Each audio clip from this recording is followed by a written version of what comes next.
আমার শুধু একটাই মেসেজ আছে আমাদের সহকর্মীদের জন্য, আমাদের সকলের জন্য, এটা যে দুষ্কৃতীরা যে গুলি চালিয়েছে এটা আমাদের সকলের উপরে গুলি আছে, এটাকে আমরা ভালো জবাব দেব। We are trained like that. Normally আমরা যে নর্মাল লোকজন আছে ওদের আমরা সিকিউরিটি প্রোভাইড করি, আমরা ওদের জন্য সুরক্ষা প্রদান করি, কিন্তু যদি কোনো ক্রিমিনাল পুলিশ ফোর্সের উপরে গুলি চালাবে, যদি একটা গুলি চালাবে আমরা চারটা গুলি চালাবো। আমরা এটা প্রতিবদ্ধ আছি and will do it. Thank you. Police पर कोई एक गोली चलाएगा, पुलिस उस पर 4 गोली चलाएगी। कोई भी बदमाश बचकर भाग नहीं सकता। बीते कल हुए घटना का निरीक्षण करने पहुंचे पश्चिम बंगाल के डीजीपी राजीव कुमार ने स्पष्ट रूप से कह दिया, कानून का उल्लंघन करने वालों की खैर नहीं।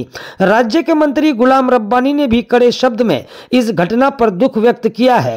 उन्होंने कहा कि पश्चिम बंगाल पुलिस आरोपी को बहुत जल्द पकड़ेगी और उसे सजा भी मिलेगा। बुधवार संध्या ग्वालपोखर के पांजीपाड़ा से सटे एकरचला कालीबाड़ी हाईवे पर पुलिस वैन में इस्लामपुर से रायगंज जाते समय एक आरोपी ने पुलिस पर गोली चलाई और मौके से फरार हो गया। 2 पुलिसकर्मी गंभीर रूप से घायल हैं और उनका इलाज चल रहा है। पुलिस पूरे मामले की जांच कर रही है और इलाके का चप्पा चप्पा छान रही है। पुलिस की पैनी नजर है पूरे इलाके पर।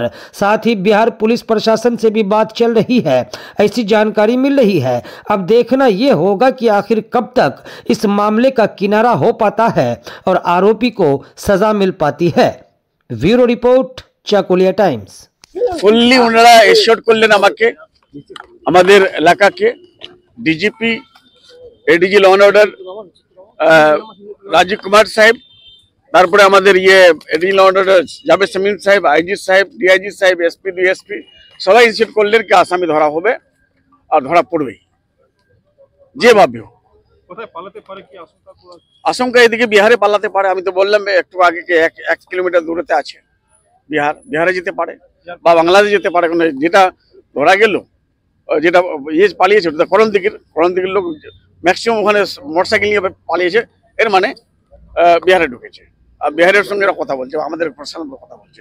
গভর্নমেন্ট ওদেরকে ধরবেই, না ধরার কোনো প্রশ্ন নেই একদম। না হলে ডিজিপি সাহেব আসবেন এখানে, কত কড়া স্টেপ নিয়েছে director general of police, ADG law and order, তারপরে আইজি, ডিআইজি, তারপরে ডিএসপি সবাই এসছে। হ্যাঁ, এটা নিয়ে কোনো কনস্পিরেসি আছে কি করে মনে করে ওর কাছে আর্মস আসলো, এটা নিয়ে তদন্ত চলছে। আর আমাদের মুখ্যমন্ত্রী মাননীয় মুখ্যমন্ত্রী মমতা ব্যানার্জি নির্দেশ দিয়ে আজকে ডিজিপি সাহেবকে, তারপরে আমাদের ADG law and order Javed Shamim সাহেবকে, রাজীব কুমার সাহেবকে, সবাইকে পাঠিয়েছেন এই আসামিকে ধরার জন্য। এটা একটা দুঃখজনক ঘটনা, আমরা এটা মেনে নিতে পারি না, আমার গভর্নমেন্ট মেনে নিতে পারি না। Thank you.